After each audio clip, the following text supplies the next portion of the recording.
What's going on, guys and girls? It's Ghost Robo, and welcome to the Legend of Zelda Breath of the Wild. I posted this footage right after the event with no commentary, but I wanted to do it again with commentary so you guys could get my thoughts and impressions and overall feel from playing the big Nintendo exclusive releasing in just 5 or 6 weeks. So we're going to go through the beginning of the game together. If you guys enjoy and want more Zelda coverage as the game releases, make sure to hit that like button. Let me know in the comments below your favorite Zelda game.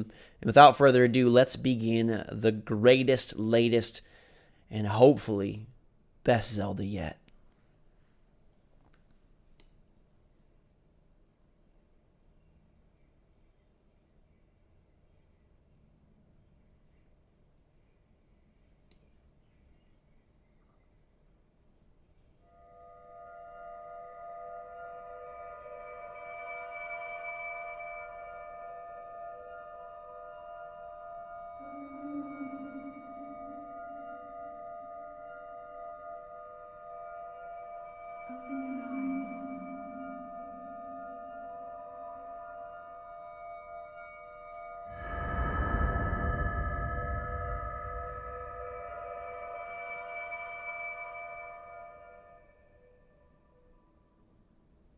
Open your eyes.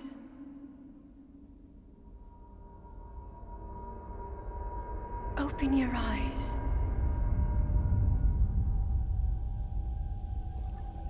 Wake up, Link.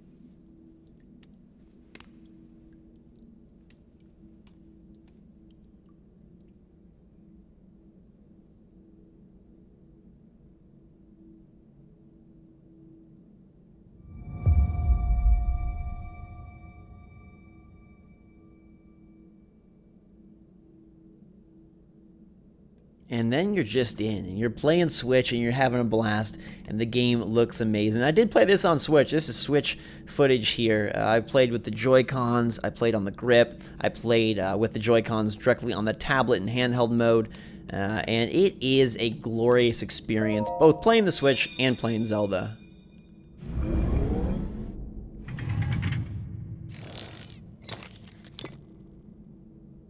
That is a Sheikah Slate. Take it. It will help guide you after your long slumber. I love how Link has just risen out of this like Tron sarcophagus, and he's awoken out of the slime, and now he's got his own Switch, and he is ready to use this mysterious tablet to track the land. And what's really awesome about this Zelda, outside of the fact that it has this bold, beautiful, massive world and you know, a totally new sense of scale and exploration, it also just drops you in. And one of the hardest parts about Zelda games is that slow build at the beginning and the annoying hour that it takes to really get doing anything. Breath of the Wild doesn't do that, and I really respect that, and I love that about this game. It's like, boom, you wake up, get your Sheikah Slate, go over here, get all your clothes, and like in 5 minutes, you're out in the world. So equipables is a huge part of Zelda, and a huge reason that I'm excited for this one. I love the idea of battling it out in different areas and improving your weapons, finding better clothes, finding better armor, and having this be a very inventory-heavy game. To me, that sounds super appealing, and you know, merges some of the strengths of... Hold the Sheikah Slate up to the pedestal. Now, you don't actually have to hold the Switch That will show you the way. up to the pedestal, but you do have to hold your Sheikah Slate. So it's just telling you, like, hey, anytime you see these pedestals, you can interact with them. But I love that they're bringing in elements of Western designed action open world games into their their design framework, and it so far has worked wonderfully. Like, I love the way this game plays. I love the way it handles. I love the world, and I think the graphics look gorgeous. It's crisper than you can imagine on the Switch screen. It looks so good there, and I think this is just going to be a time sink. Link, you are the light. Our light. That must shine upon Hyrule once again. Now go. And I love this idea that there's going to be a voice-acted storyline. I love the idea that there's going to be a deeper story this time in The Legend of Zelda. I think that's awesome. I also love the idea that there's a jump button. I mean, basically, like, when you see a sequel, a lot of times you're like, oh, I noticed what they improved. Oh, that's cool. I feel like they've just given us everything we wanted with Breath of the Wild, and then some. And you walk out onto this hill for your first glorious moment, and you're like, dude, all that. Anywhere you can see, you can go. Title screen, that's the intro. Bam, let's play the game. They don't, like, mess around. There's no, like, fetch quest errands. There's no, you know, boring sit there and watch the two town clowns, you know, argue. There's no chase the dog, find the pig. It's just bam. Welcome to Legend of Zelda Breath of the Wild. And I think that's a magical choice that they made. And I think it really is going to get them a lot of golf claps. Because you're just at the Great Plateau, and boom, you're here. Now, everything we've seen of Breath of the Wild has been at the Great Plateau, and yet there is so much more of the map. Like, I've seen a huge variety of gameplay and of environments just within the Great Plateau, and yet, like, the map is massive. So what all the further areas will hold, I can't wait to find out. In the trailer, at the Switch presentation, we saw like all sorts of cool new characters and races and areas, and there's like a Skyloft type area, and there's snow, and there's, you know, lava, and there's mountain and forest, and I think this really is the culmination of all Zeldas, in the same way that the Switch is kind of the culmination of almost all of Nintendo's consoles. I am breaking my branch by being a nuisance. You can jump and grab these apples. Again, it's so weird that Link can jump, but it's so awesome. This old man just chilling here, baking some apples. He's not so happy with me that I took his apple. But as you can see, there's going to be a mix of spoken dialogue in more of the cutscene moments, and then written dialogue in the game, you know, dialogue game conversations. But this old man, I'm guessing, plays a role. And I like that there's some like dialogue options here, again, giving you a more immersive experience and more of an immersive role within this Zelda. And as you craft your quests across the world and make your own water cooler moments, I think like there is going to be some awesome stories, especially with the physics in the game. The fact that rocks will roll, trees will fall, enemies will burn and freeze. Sacred ceremonies in this temple 100 years ago. I'm guessing either that kingdom and that temple are resurrected, revitalized, reborn in some way. I just can't wait to see all the cool things they do. You know, there's always like world state changes or things like that in Zelda, or they take you to like alternate dimensions. I wonder what all is going to happen. Grab this guy's axe. It's a woodcutter's axe. We stole his apple. Why not steal his axe that he probably got the apple with? And now they're giving you Switch little control tips. It's actually a very elegant system. I like how it pauses and blurs when you switch weapons, and you'll be able to do the same for projectile weapons like bows and you know, your melee weapons. And you can just, you know, chill, do stuff, pick stuff up, throw stuff, heave it. It's gonna roll and move. The grass is gonna bend and whistle as you progress through. There's animals all over. You can attack the animals. Like, it really is this living, breathing world. And there's also bad guys. And now I'm going to axe this man half to pieces and slice and dice him and come down here and not let him get away with that. Ah! Just such a cool game, and it feels so good. I really have no complaints. You know, I played the game back at E3 for an hour. I played the game at the Switch reveal for about 25 minutes, and it just felt so good on the Switch. And I think people that play on the Wii U are going to be A-okay. But it definitely looks better on the Switch. That's been confirmed. And I think just the experience of being able to take it on the go, to me, is like totally worth it in every step of the way. And like that's what I want to do. I want to be able to play this and take this with me wherever I go, you know, at a moment's notice, and be able to like just enjoy it like that whenever I want, wherever I am. I think that's super cool. Uh-oh. Link. What? Yes? Head for the point marked on the map in your Sheikah Slate. This girl is all up in my junk. She's trying to prevent me from just exploring. She wants me to head some way. But there will definitely be a main quest, but there's plenty of side stuff. Do over 100 side shrines. And, you know, just places to explore. And I think finding and discovering sort of unique areas, unique items, and, you know, battling it out with little clans or blobs of enemies and finding rare weapons, I think is going to be cool.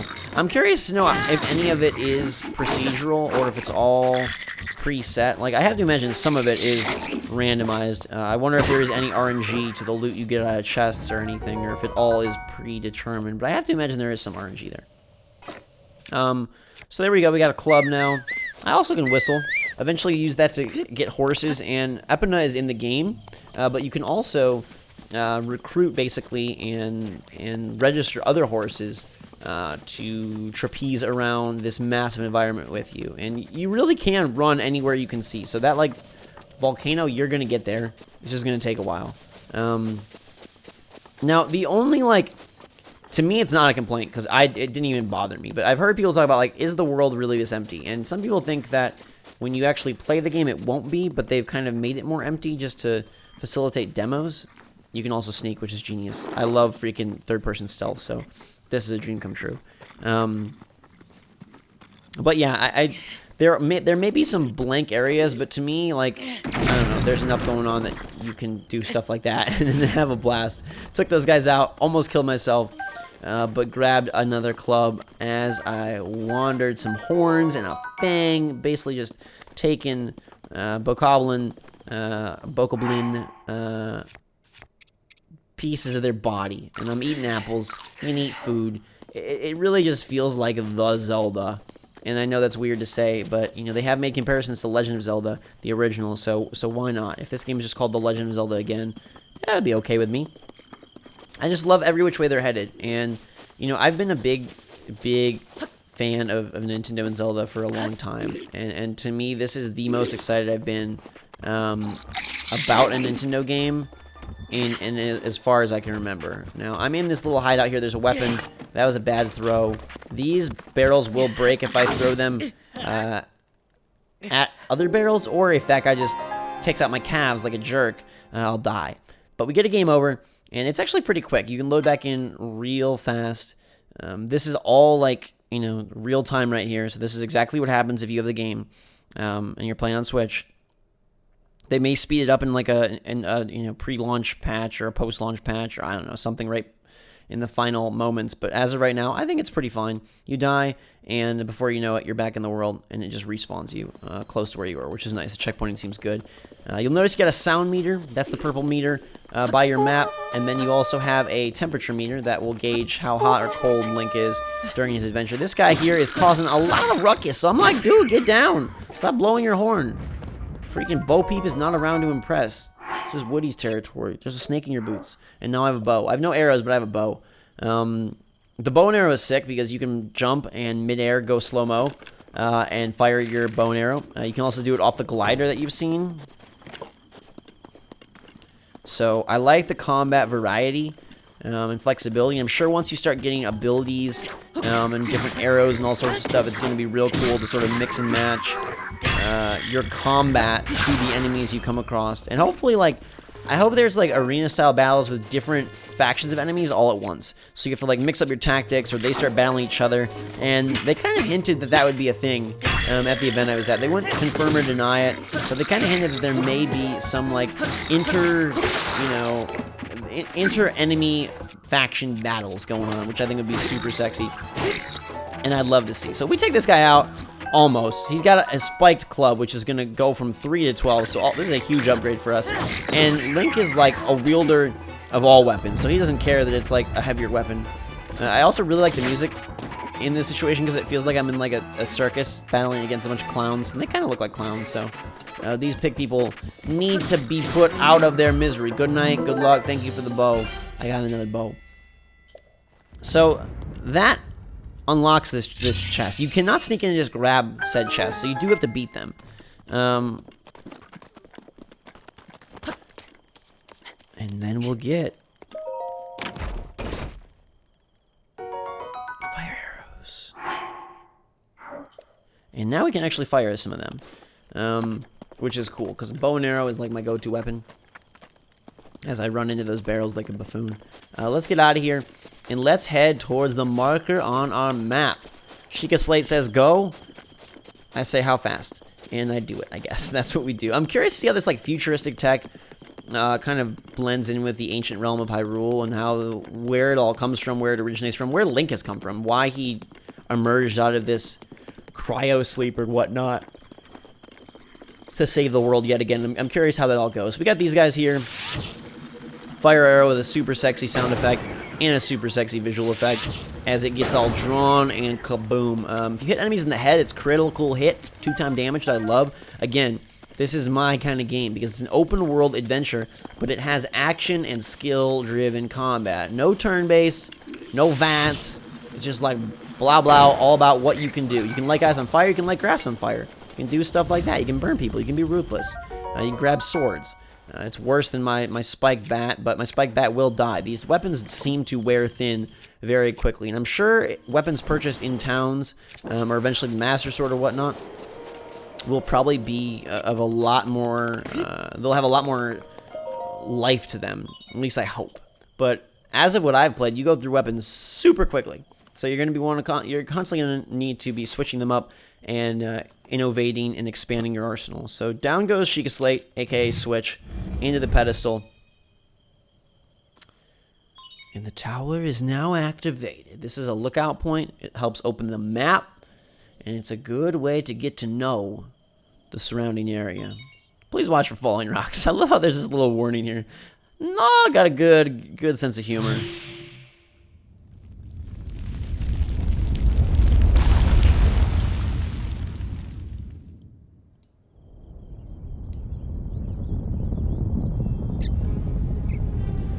And the animals are freaking out. Bambi flees the forest. Even these guys are pissed. And then boom, out of nowhere, this tower just erupts and emerges. And you're going to be erecting a lot of these towers across the lands to discover and uncover so much more of the game, which I think is very, very cool. So, that wraps up the opening bits of Zelda Breath of the Wild. What do you think? Are you guys wanting more? Should I play a bunch of it when the game comes out on my channel? This is like the opening of the game, though, so you are getting it way before release, and I hope you're pretty pumped about that. I was pretty pumped to play it and be able to share it with you, and I loved my time with it, just like I love you guys. So these towers are now here. Hello. I'm sure there's more of them, and we'll go explore all of them. But until then, my friends, we have to distill information and suckle the digitized data into our Sheikah Slate like a drop of fresh water. But it's a digital drop, so nobody gets wet. And now, a little bit of the map has opened up.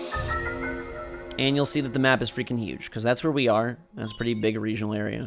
But that's just like one pip on an otherwise gigantic map of pips and pops. And now bad things are about to happen. So before they do, thank you so much for watching Fantastic Day. Drink so much. I love you. Make sure that like button if you enjoyed. Let me know your thoughts and your favorite Zelda in the comments below. And until next time, try to remember, we'll see you all later. You have been asleep for the past 100 years. The beast. When the beast regains its true power, this world will face its end.